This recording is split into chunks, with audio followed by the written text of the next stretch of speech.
absence of the fire hydrants. Sure. And whether that is common in more rural parts of Wisconsin or was part of a plan here. Absolutely. Yeah, we can get into that. All right. Great. Are we missing anyone? I know they won't be able to step up right now if they're missing, but anybody know of anyone that's not present? Okay. All right. We're 5 minutes after, so I think we're good. Thank you again for coming. My name is Matt Herter, H-A-E-R-T-E-R. This is Chuck Roberts. We're both with the Southeastern Wisconsin Incident Management Team, also with the Western Lakes Fire District for myself. And we're coming back to you at 1:30 after the initial press conference that we had earlier, which was talking about the fact that we went to this business at 7:44 this morning for a reported fire with associated explosion. All of the initial information that we relayed at our first press conference still remains true. There's nothing that we have found that has developed as far as beyond that. We have the pleasure of reporting that there's no additional injuries at this time. The 2 individuals that went to the hospital initially are still in the hospital. Again, one being a worker within the facility when the fire occurred. His injuries are considered serious. The other being a firefighter who went through some heat exhaustion issues, getting transported to the hospital and still being present but in good condition. At this time, we still have a large contingent of fire apparatus and law enforcement on the property that will remain for the foreseeable future. As I spoke about before, the structure of the building has collapsed significantly and trapped a lot of the combustibles that are burning underneath a very thick metal roof. There's a line of how far do you go for extinguishment versus how long do you wait to be able to get investigators to be able to get an eye on that before it's disturbed, and that's where we are right now. The area is fortunate to have a presence of alcohol, tobacco, and firearms agents that have responded to this scene for the purpose of looking at the explosion part of it. That is something that we see quite a bit in our county just because of where they happen to reside and the fact that our fire agencies actually house their apparatus. So that shouldn't be something that should concern the community whatsoever.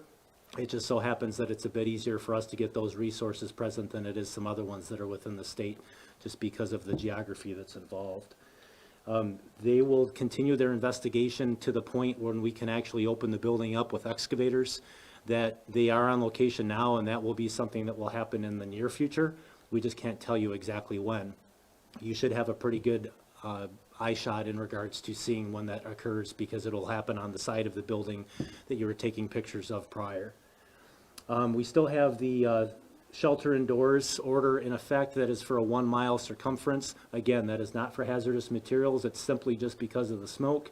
We do have a strong concentration of particulate matter and carbon monoxide on the site itself, which is very common in larger structure fires. That dissipates very quickly as you get away from it. And while the area should not be concerned, if you can smell smoke, it probably means that you're a bit too close. So it's a nice way to look at it. Just because you can see it doesn't mean that you're in any danger. Chief Kugel of the Kettle Moraine Fire District wishes to express his significant gratitude towards all of you for getting the information out there. This has been something that has obviously been very important to the community to understand, and to be able to have you get it out there as soon as you did very much helped the minds and the thoughts of the people around here, many of whom's family work at this place. The owner who you spoke to before thanks you as well, and he wants to extend his gratitude for being able to get his message out. Nothing has changed with them. They still remain on scene, and they'll likely be accessible for you in the future if that's something that you want to talk to. But again, there's no change. You had asked before in regards to the amount of water. We have a total of about what we've estimated through what we've been able to look at. That's just under 400,000 gallons that's been flowed so far. Each one of the water tenders that you see holds about 3,000, and to put that into perspective, that's 3,000 milk jugs. So that would be within one of those trucks. Many of those have gone 20 times to be able to go and refill. So that will continue. You're not seeing a lot of water flowed right now because the combustibles are just burning out below the roof itself. And once an opening occurs so that we can get in there and get to that in a better fashion, you'll see water start up again, and those tenders will start moving. Right now, they're sitting. It's not for any other reason other than it just makes no sense to waste the water when we can't actually get to the fire. You did have a question prior regarding the absence of fire hydrants. And if that is common in this particular area, if it was due to a plan in a particular industrial park and things like that, it's not something that people think of very often, but the vast majority of the United States does not have fire hydrants except in major cities. And when you get down into larger cities, or you get down into suburban areas, even towns that are maybe 10 or 15,000, or even Eagle is a good example, you're going to have them. And then as soon as you get outside of town, you're not going to have that presence. So the vast majority of fire departments cover rural area, and those rural areas typically have the necessity to have water brought to the fire that's beyond the scope of the initial firefighting apparatus. Fire engines typically carry a lower amount of water so that they can maybe address a small home fire, something with a couple of rooms. When you have something like this, the water tenders become put into place. And even in municipal systems, if it's overwhelmed, even in a large area, or if perhaps there was a big failure in a big metropolitan area, you would have to bring the water in so that the fire could be fought in that way. That always works. It's something that has been done for a long, long time, and it's something that the fire departments out here are honestly exceptionally good at. So any questions that we didn't cover? I wasn't able to be at your previous Yes, ones. sir. Did you say, or do you know how many people were inside when this happened? There were 24 people working at the time of the fire. They were all accounted for immediately, and the plans, the exit plans and the emergency plans that they had in place allowed them to get out and be counted literally as quickly as they got outside. So they were immediately accounted for, and we can say with all certainty that everybody was able to get out of the fire. Were all three people injured, were they inside the building, those three people that were injured, the three workers? Yes. Do you have an idea of how much longer the shelter in place might be in effect for the people who live pretty close by? The true reason why it's happening right now is just because of the smoke. So, and you're going to notice a little bit of an increase as soon as the building gets opened up. So right now it's staying down pretty well, and as soon as the excavators go into action, it's going to get a little worse. So I would say you could probably expect that to be for at least another 3 hours, but that completely depends on the progress they're able to make once they get into the building. And how What will kind of they, combustibles are burning now underneath all the metal? Everything that they utilize, both in the production for the piers that they use, so plastics, the wall partitions, the wood, if you would imagine this particular building burning this. So everything that you would have in a normal office building, plus some light industrial and manufacturing. So plus there's a lot of machinery in there. And as you saw on some of the footage that you're able to get, there's vehicles, there's ATVs, there's UTVs, there's other things like that on the outside of the structure that were also part of the fire load. Are there worries about, for example, the propane tanks for the forklifts as well as the welding gas that might still be on premise? Are you worried about further explosions because of those? We aren't. That's something that, because of the significant level of the fire initially, most of that actually burned prior. And the propane tanks that are still on the outside of the building and the diesel fuel that's present is now cooled to the point that it's not going to be an issue any more than it would be on a normal day. Out of curiosity, do you have an exact number of fire hydrants that have been pulled from Eagle or from other places to serve water? Where's all this water coming from, and how many outlets or hydrants or? So we've used one fire hydrant in the village of Eagle, which is just down the street, and what people would commonly think of as being that, and then 2 lakes. So just one fire hydrant pulling off of what they have with their water tower, and then the other lakes. Quantico hydrants. And then it's also corrected that they've been going to McGuanago as well. So really not much. The firefighting apparatus in all of our departments in this area also have the ability to do what's called drafting, and that is pulling from a water source such as a lake or a creek. And we're able to go to various places that these fire departments have prearranged so that that can be done very seamlessly, and they can get water just as quick as they can from a fire hydrant. It's just that you have to bring it the distance to the fire versus being able to hook up to something that may be only 50 or 100 feet away. And where is the closest lake? Is that a mile Their round trip has been just a couple miles.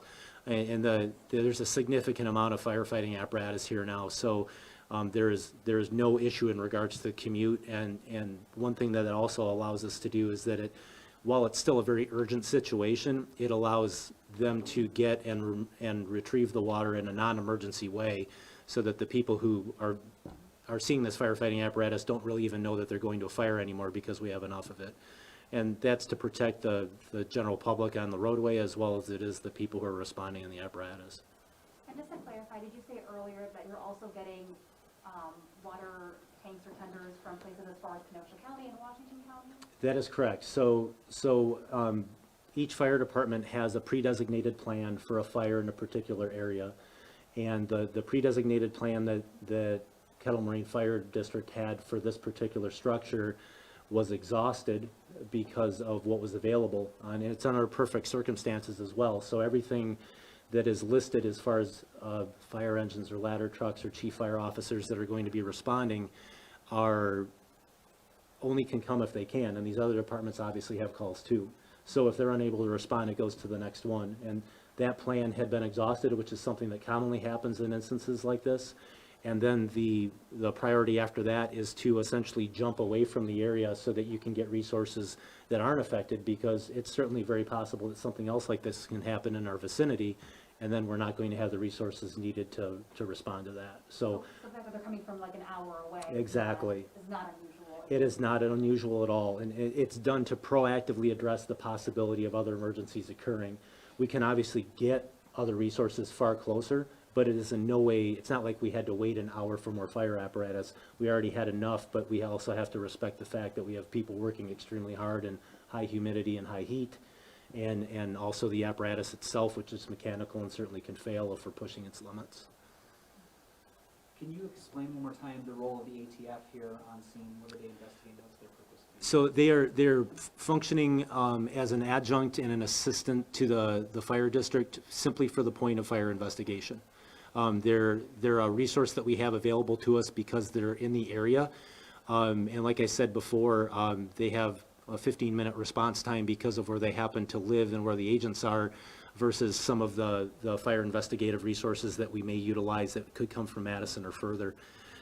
It has nothing to do with anything nefarious where you should think that someone is trying to hide something. It's just purely the ability to be able to use a well-trained and well-equipped asset that's very, very geographically close. So when you're talking about the investigation, which bodies will be formally investigating the cause? The Kettle Moraine Fire District is the lead investigation agency, and they are working with the ATF and the Wisconsin State Fire Marshal. A lot of us last summer covered two very large fires between Rockton and Fort Atkinson. Was your department involved in assisting with any of those? And if so, did you learn anything from those, or how do you train here in a place like Eagle for something as big as this? Sure. I wouldn't be able to speak to those two incidents, but what you're seeing down the road is something that is very well within the training and the expectations for fire departments that you see in towns the size of Eagle, as well as those that are larger. The firefighting agencies that are responsible for their jurisdiction go to great lengths to cooperate far before any of these things ever happen. They have plans that I spoke of before with the question that I received just a few minutes ago, to assure that they can address any particular emergency without regard for what it is, and then take a small plan and turn it into a larger one. To have this many departments working together, while it may look as if though it's a logistical challenge, it's something that fire departments are extremely good at, and they use it often. We're well used to working with our neighbors. We depend on each other, and we truly function as one. While people wear different patches, you would never be able to tell the difference between any fire department that's operating, and oftentimes we'll blend crews so that they can work together and achieve some synergy and get the job done even better. So this is certainly nothing, while it's certainly a very large incident, especially for the property owner and the people who are injured, on the firefighting side, logistically, it's just a logistical exercise because of the tenders that had to be used. Beyond that, the fire load, especially after it's been burning now for a couple hours, is relatively diminished and turns into a pretty downgraded incident. You'll start seeing apparatus leaving sooner than later, and probably before we actually get into the building. We know 100% that this fire is contained. It's not going to go anywhere. It's not going to cause any issues with any tanks. And to that point, we also, our only concern now is adding more water is unnecessary pollution. And that's with our spill coordinators from Wisconsin Emergency Management and also Waukesha Emergency Management, as well as Wisconsin DNR are on site to make sure that that's handled the best that it can. What kind of timeline are we looking at for investigation, a follow-up report, before it's kind of all concluded? For the investigation to actually be concluded, for that report to be done, I wouldn't be able to speak to that. That will be some time. I would consider at least a week or more. As far as the investigation being concluded today so that the fire can be put out and fire companies can clear, you're gonna see that within the next 2 to 3 hours. And that's when you'll see the excavators go into work and cause this to finally stop. Any other questions at all? The injured firefighter, where was his or her placement? Was he or she on the ladder truck, for example? They were doing work in multiple places at the time, and it became an issue of heat. So it was more so the protective equipment and the environmental factors that we're dealing with here. The radiant heat of the fire was of a limited consequence with that. And just to be clear, is there anything about this situation that appears suspicious in any way? No, not at all. The initial reports that we have, while we're not going to do anything to compromise the investigation that's underway, points to absolutely nothing suspicious. Has the term spontaneous combustion been tossed about? No. All right, great. Thank you again so much. We appreciate it. Chief Kugel stated that he will get a press release out as soon as possible. We don't have a time frame for that. Conversely, you're not going to see a massive amount of difference that happens other than them being able to enter the building over the next couple hours. So you're certainly still welcome to go to the level that you did before if you want to try to get some shots. If you do utilize any drones, please don't go over it just because we have some public safety drones up, so we don't want to have any incursions with that. And know that if anything happens that you need to know, Kettle Moraine Fire District's Facebook page will be out, and he will also be blast facting to the area media once he has the PIO take care of the rest of the press release. It's going to be extremely similar to what you already know about, with the addition of what happens from right now forward and hopefully some information regarding the investigation for you. Thank you. Great. Thank you very much. News 3 Now is always on. Get the Channel 3000 app, activate the push alert, and we will send you breaking news, traffic, and weather alerts as it happens. The Channel 3000 app. Get it now. Powered by News 3 Now.